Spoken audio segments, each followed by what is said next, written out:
રાજકોટના ગોંડલમાં ચકચાર મચાવનાર અમિત ખૂટ આત્મહત્યા કેસમાં આખરે 8 મહિના બાદ છે તે પોલીસને મોટી સફળતા છે તે મળી છે।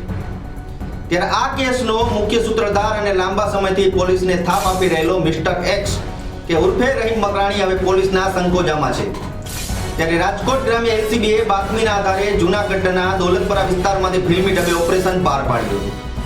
ત્યારે આરોપીને દબોચી લીધો છે।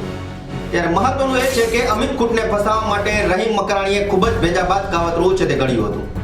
ત્યારે પોલીસ તપાસમાં ખુલાસો થયો છે કે રહીમ યુવતીઓને આઈફોન અને રોકડ રકમની લાલચ આપી નિર્દોષ લોકોના વિરુદ્ધ છે તે ખોટી ફરિયાદો કરાવતો હતો। ત્યારે અમિત ખૂટના કિસ્સામાં પણ એક સગીરાનો ઉપયોગ કરી સોશિયલ મીડિયાના માધ્યમથી તેને જાળમાં ફસાવવાનો આવ્યો હતો કે જેના ત્રાસથી કંટાળીને અમિતે મોત છે તે વહાલું કર્યું હતું। ત્યારે કોર્ટ દ્વારા જેને ફરાર જાહેર કરવામાં આવ્યો હતો તે રહીમ મકરાણી હાલ પોલીસના સંકોજામાં છે। ત્યારે આ કેસમાં અનેક મોટા ખુલાસા થવાની પણ શક્યતા છે તે જોવા મળી રહી છે। ત્યારે હાલ રાજકોટ એલસીબી આરોપીને કબજો પીઆઈડી પરમારને સોંપ્યો છે।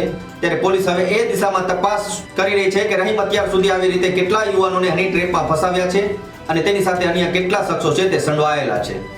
આવા જ સમાચાર જોવા માટે જોતા રહો સત્ય સમર્પણ ન્યૂઝ।